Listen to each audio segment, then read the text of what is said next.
Thinking of moving to Spain but don't know where to start? Or perhaps you are overwhelmed with all the conflicting information available online. I get you, don't worry, but let's fix that, shall we? So, one of the fastest way, and I believe the best way to get a second citizenship as a Filipino is through Spain. Or maybe I'm just biased. I guess I am. By the way, did you know that as a Filipino, you can get Spanish citizenship in 5 different ways? And even if you don't have Spanish family ties or origin, you still have the advantage of obtaining Spanish citizenship after only 2 years of legal residency. It doesn't get any better than that, I tell you. We are in an exclusive club with citizens from Ibero-American countries, Portugal, Andorra, and Equatorial Guinea.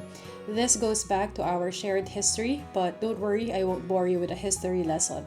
Let's get to what you really want to know. But wait, before we proceed, there is a common source of confusion that lies in understanding when Philippine Republic Act 9225, the Dual Citizenship Law, applies. RA 9225 only applies to Filipinos who have lost their citizenship through residency or marriage in another country, not those who acquire foreign citizenship by birthright, descent, or origin. Anyway, in this video, I will be discussing all 5 ways to get Spanish citizenship as a Filipino, which ones need the DELE A2 and the CCSE exams, which ones are exempt from RA 9225, and the possibility that some of you could already be dual citizens without even knowing it. Plus, one of these paths has a deadline of October 2025, so if you miss it, there is no way of knowing if this opportunity will come knocking again. So let's get started.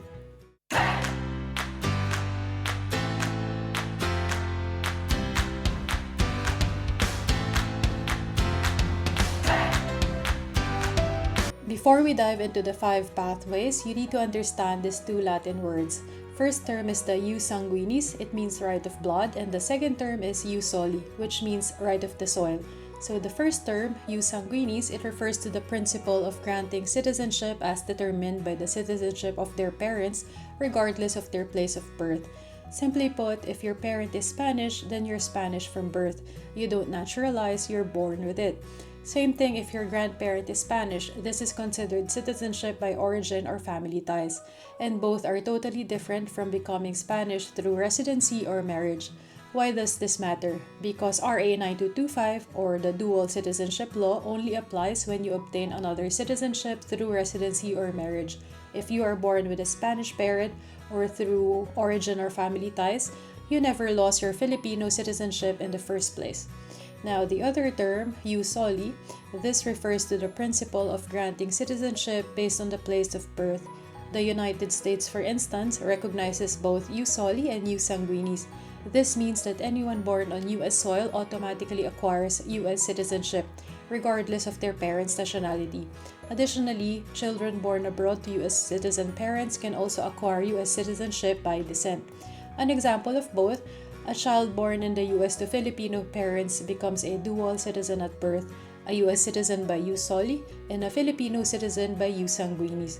In contrast, Spain and the Philippines follow ius sanguinis or the right of blood, which means citizenship is passed down through one's parents, not based on birthplace, but in very rare cases, Spain also follows ius soli. Now that's all cleared out, let's go through 5 pathways to Spanish citizenship. First pathway, the citizenship by residency. This is probably the most common pathway to Spanish citizenship. So Spain has a special agreement with the Philippines that most countries don't have. While other nationalities have to wait 10 years to acquire Spanish citizenship, Filipinos only wait 2 years. Same thing goes for citizens of Ibero-American countries, Portugal, Andorra, and Equatorial Guinea. For this pathway, you need to live in Spain for 2 years legally or a minimum of 183 days in a year, which automatically makes you a tax resident. You also need to pass the 2 exams, the DELE A2 for Spanish language and the CCSE exam for constitutional and socio-cultural knowledge of Spain. Now, is RA 9225 applicable? Yes, because this is considered naturalization by residency. And what about dual citizenship? Yes, it is allowed. On Spain side, Filipinos don't need to renounce Philippine citizenship. And on Philippine side, natural-born Filipinos can retain or reacquire Filipino citizenship as soon as they've done the oath of allegiance to the Philippines after obtaining Spanish citizenship. Becoming a dual citizen is not automatic and is totally optional. If you don't want to reacquire your Filipino citizenship anymore, that is fine. And if you choose to reacquire your Filipino citizenship after 5 years, that is fine too. Now on to the second path, marriage to a Spanish citizen. For this pathway, you need to be married to a Spanish national for a minimum 1 year with no legal or de facto separation. You also need to pass the 2 exams, the DELE and the CCSE exams. And is RA 9225 applicable? Yes, because this is still considered naturalization by residency or marriage. And what about dual citizenship? Yes, it is allowed. On Spain's side, Filipinos don't need to renounce Philippine citizenship, and on Philippine side, natural-born Filipinos can retain or reacquire Filipino citizenship as soon as they've done the oath of allegiance to the Philippines after obtaining Spanish citizenship. Now here's where it gets really interesting, acquiring Spanish nationality by origin. In general, this stems from close family links with Spanish citizens. So the third pathway is by direct descent. This is very straightforward. Any person who is or has been under the parental authority of a Spanish national or whose mother or father was Spanish and born in Spain, or adopted persons aged over 18 may obtain Spanish nationality. Simply put, if your parent is Spanish, then you're Spanish, which means you are born with it, so no application needed. Also, no exams required and no residency period requirement. Now, as for RA 9225, this is not applicable in this case because you were born as a dual citizen. Fourth pathway, the democratic memory law, or the Ley de Memoria Democrática. So this allows certain people to qualify for Spanish nationality, those born outside Spain to a father or mother, grandfather or grandmother, who were originally Spanish and who, as a result of being forced into exile due to political or ideological reasons of religious belief or sexual orientation and identity, lost or renounced their Spanish nationality. Sons and daughters born abroad to Spanish women who lost their Spanish nationality by marrying foreigners prior to the entry into force of the 1978 Constitution, and adult sons and daughters of Spaniards whose nationality of origin was recognized by virtue of the right of option in accordance with the provisions of this law. Simply put, this is for grandchildren of Spanish exiles. No residency required, no exams needed.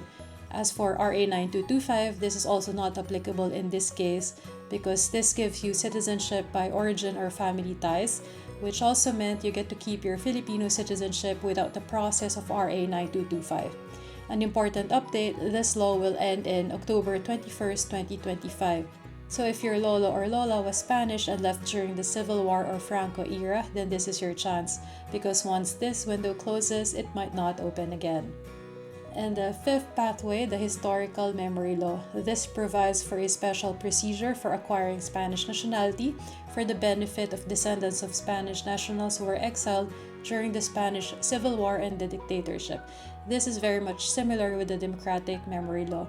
It's also for grandchildren of Spanish nationals who were exiled.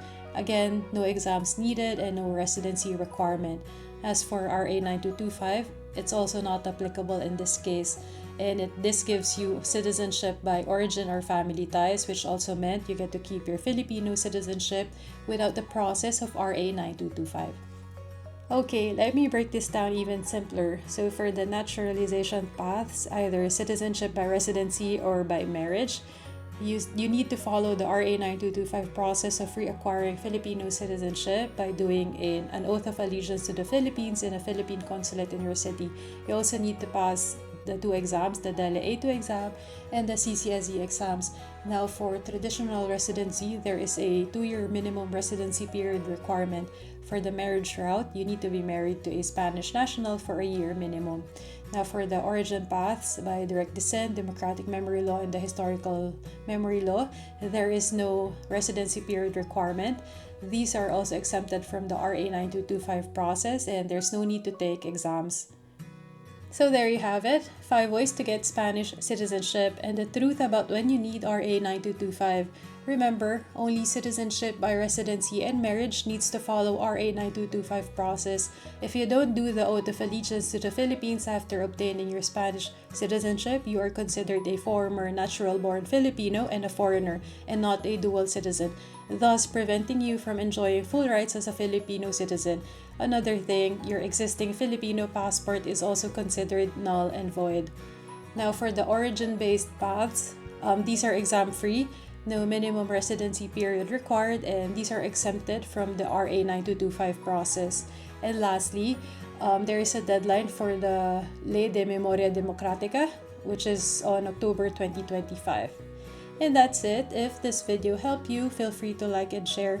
And if you're feeling generous, hit that subscribe button. As always, if you have questions, drop a comment below or send me an email. See you in my next video and thank you for watching. Hasta luego.